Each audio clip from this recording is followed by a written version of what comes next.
Hello, welcome to the Leaders of Learning podcast. I'm your host, Ling Ling.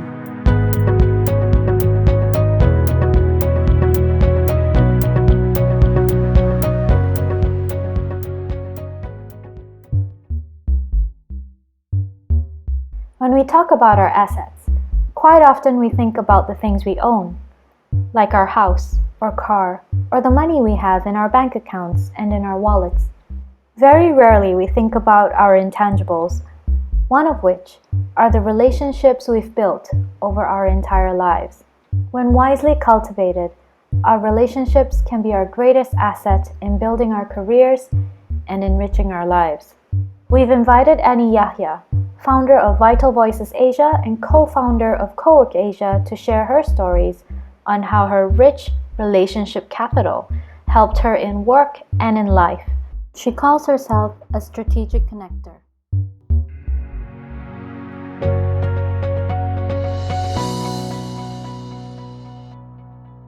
So would you mind if you could share with our listeners a little bit more about yourself? In the last 14, 15 years, I went through a number of life-changing events that made me reflect on what is the purpose of me on this planet. The same thing that a lot of people my age go through. And I decided that what I want to be able to do is help people become successful. Naturally, when I was the VP of a large organization focusing on business development, I was already doing that, but not on a personal capacity. So I took the opportunity to serve others through Vital Voices Asia, through my work in building training curriculums, inviting my friends, trainers, consultants into my network and bringing them all out to my clients. So it's a win for my partners, for my clients, and for me. I'm very happy that that's the path I have taken because it is really, really very rewarding to help, to contribute, to know that you are making a difference in other people's lives. You know, network building is not natural for a lot of people, particularly for an introvert like me. But I made an effort to build my network, and I am very happy to help people do the same through my coaching work and through my consulting work. Oh, excellent. So can you tell us what does it mean to be a strategic connector? What does that mean? So, a strategic connector is someone who puts two or more people or business owners or organizations together with the aim of helping them expand their network or grow their business. So in other words, it's strategically connecting people to get them to a better place in their career or in their business. As a strategic connector, I focus on the growth of learning and development industry, particularly in the areas of personal and professional excellence. Cool. How long have you been a strategic connector? Well, here's the thing. My career path has given me the opportunity to work with people, with organizations, government agencies, multinationals, even business owners, by helping them design and develop training programs. So through this process, I meet people who need training programs, and I also work with people who provide programs. So I sit in that space where I can actually help both parts. And in doing so, I give variety to the content of what my client needs. So that's the value that a strategic connector in my space provides. It sounds like in the line that you do in the space of learning and development, you you network with various kinds of people. So from people in corporate to independent trainers to the regular person as well. So with your experience, how do you define relationships? Absolutely. So if we go down to that definition of relationship, I would define it as a connection between two or more people. It can be friendship, it can be acquaintances. Relationship can also be within a family. What is different between this, friendship, acquaintances, family, is the depth of the connection. How much energy, how much effort do we put in building that capital? We can all have friends and thousands more on social media. But the question is, how deep is that connection that we have with these thousands of relationships, right? We may live in the same house with the members of our family, but we could at that time have a better relationship with someone outside. When it comes to the depth of a relationship and the energy that you put into, how do you create deep relationships? Because we live in a world, if you think about it, we have so many connections with the help of social media, with the help of like Facebook and LinkedIn and Twitter. Of course, there is that illusion that we have so many friends, but what is lacking is perhaps the depth of it. So how do we make a relationship deeper? Ling, we gravitate towards people who are like us, right? And which is why we tend to follow people on Instagram because we like what we see, and we feel that we can be that or we are that. But what is missing in that sort of relationship is emotional connection. You would experience meeting someone, and you don't really care if you get a second meeting with this person or not, right? And there is a reason to this, and the reason is that there is an expectation of outcome that is not being established. So a great relationship building is about intention. It's knowing what do you want to establish out of this relationship. M- that there is also relationship where you enter into that is not planned. People that you meet at parties and all that. So that's fine. You don't have any intention. You just want to have a good time. But there's a high chance that you go back without really knowing much, or there isn't space for you to build further that relationship. But if you go into a relationship with a set intention, I really want to get to know this person better. I think he can help me do this, and in return, I can help this person do something else. Well, there is now a reason for you to further develop this relationship and move to the next step. So it sounds like if we want to create a deeper relationship, there must be clear expectations on both ends on who wants to get what from out of this relationship. And there's a mutual agreement in trying to help each other fulfill this expectation. But wouldn't it be difficult, especially if you meet someone new, meet someone for the first time, because you wouldn't know what kind of expectations they have? And sometimes we get into a situation, like you say, if we go to a party and we meet someone, but we don't have any expectations in mind, So how do we establish that, especially if it's in a new relationship? Yeah, yeah, yeah. As a personal practice, I believe that everyone who crosses my path has something to teach me, and this is not something that's not something new. I learned this a long time ago from this quote. I cannot remember who says this. Everyone who crosses our path has something to teach us.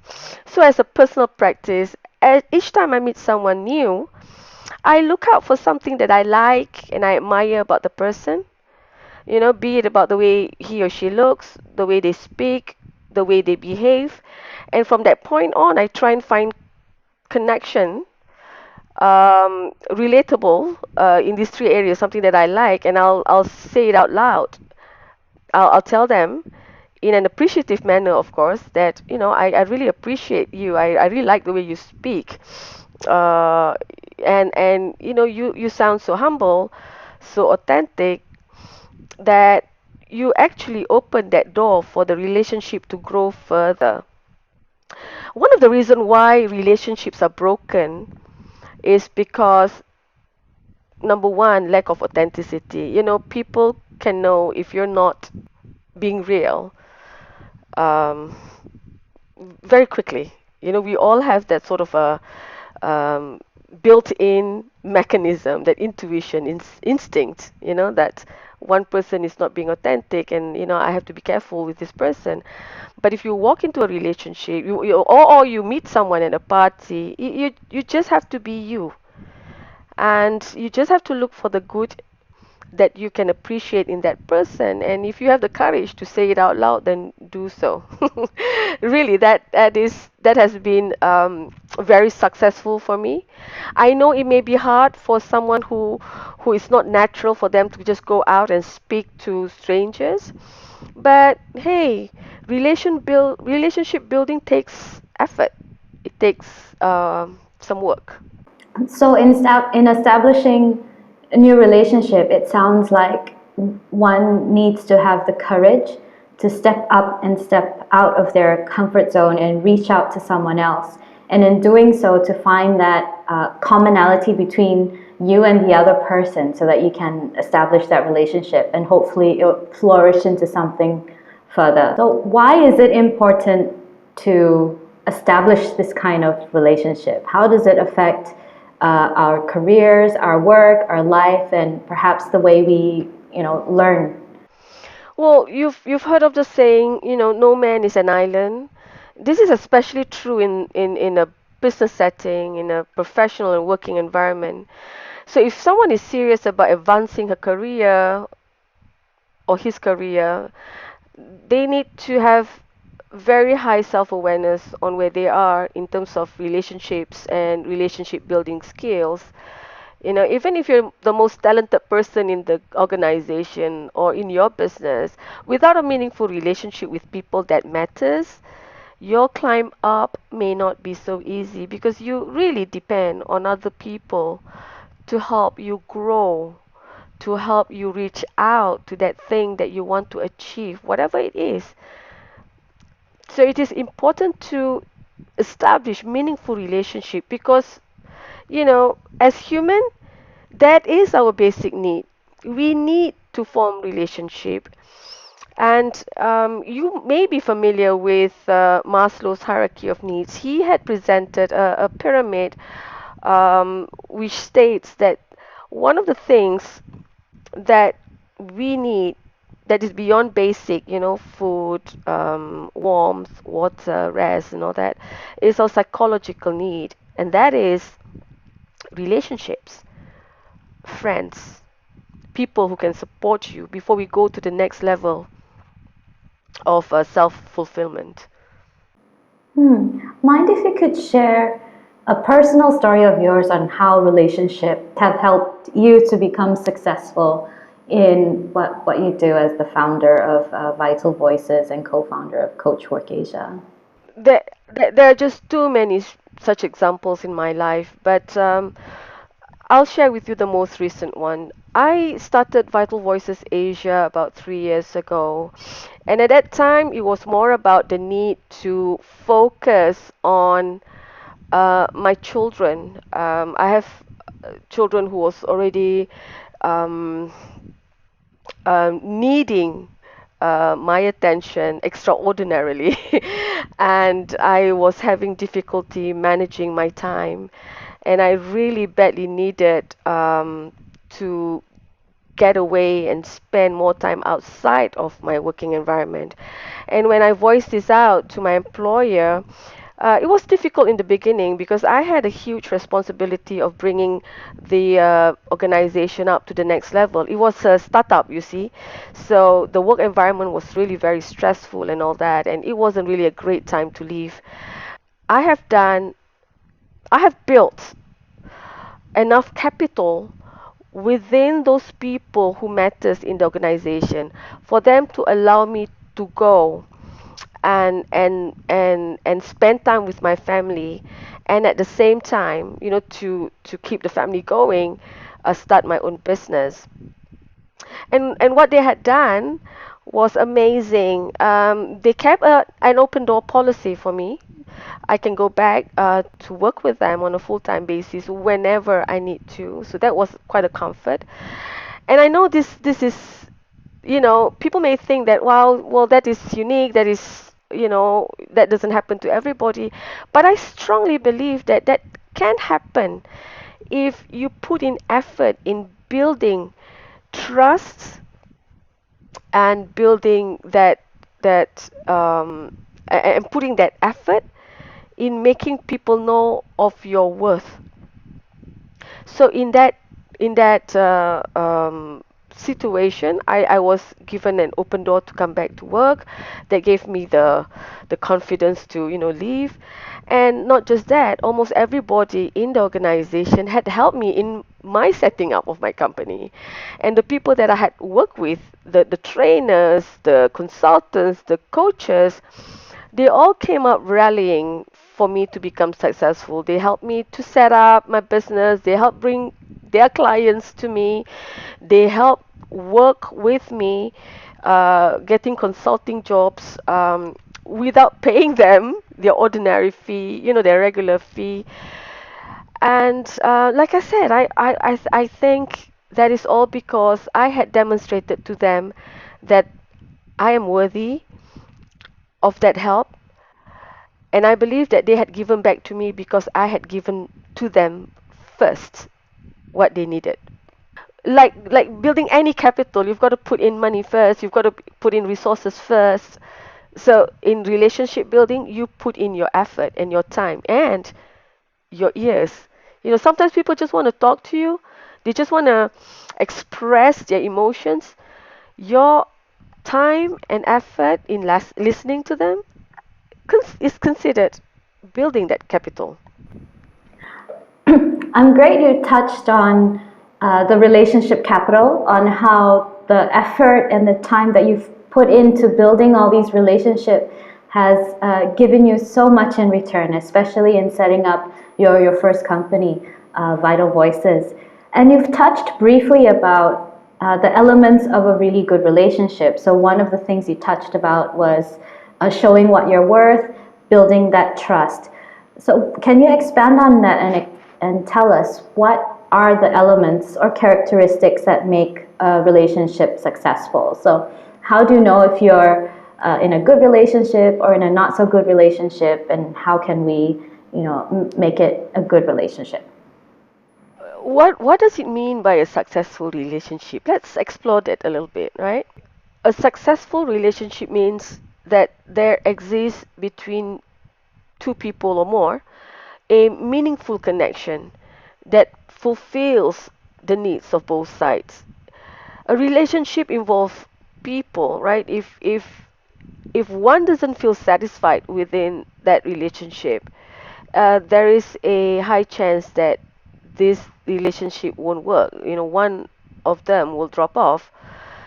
And when we talk about the needs of both sides, these needs may vary from one person to another. It can be one need, it can be a combination of many. You know, it could be emotional needs, intellectual needs, and at business level, commercial needs. So there are three keys to building a successful relationship. Number one is being authentic. There is nothing about being your true self. Number two is trust. You've just got to demonstrate that you are trustworthy. And number three, you've got to be respectful of people and their needs. And in these three, underlying these three, is really about being emotionally intelligent. And how can we help introverts, especially if they're shy, they don't have as much courage? Perhaps you can share some EQ related tips on how introverts can build their relationship capital or new relationships. How can we help introverts step out of that shyness and gain that courage to establish or build their relationship capital? Building relationships for someone who is an introvert, it's not easy. I recognize that. I am one myself. What had helped me was my why. Why do I need to do this? Why is building this relationship with this person or with this group of people important? What is the consequence of not being in the right space with these people? For an introvert, assessing this will give them the courage to step up. I would call this establishing intention.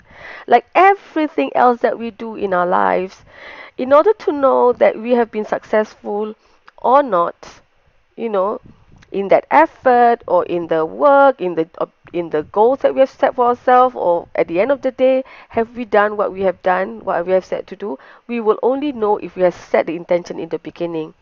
So my recommendation to introverts is that when you go into a relationship, ask yourself these few questions. What is the consequence of me not being party to this? W- What do I need to do to step up? What do I have to learn? Because being emotional intelligent is being aware of self and of others, right? And when you're aware of yourself, your fears, your limitations, uh, one can begin to understand what needs to happen for me to be able to achieve what I want to achieve. So you've talked about establishing expectations or understanding what your expectations and intentions are. And when you go into a new relationship or when you try to foster a relationship, that's where we become to connect, to become more vulnerable. We share our expectations, we share our intentions, and hopefully we can help each other build this relationship into something more meaningful, something more deep. But what if we are in a situation where, you know what, we have the right intentions, the right expectations, but the other party is unwilling to share their expectations or agenda or intention. So it becomes like a one sided kind of relationship.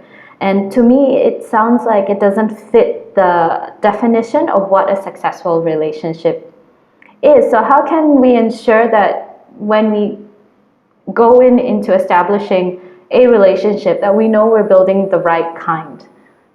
Mm. I would really want you to ask yourself, why do I want this relationship? Why?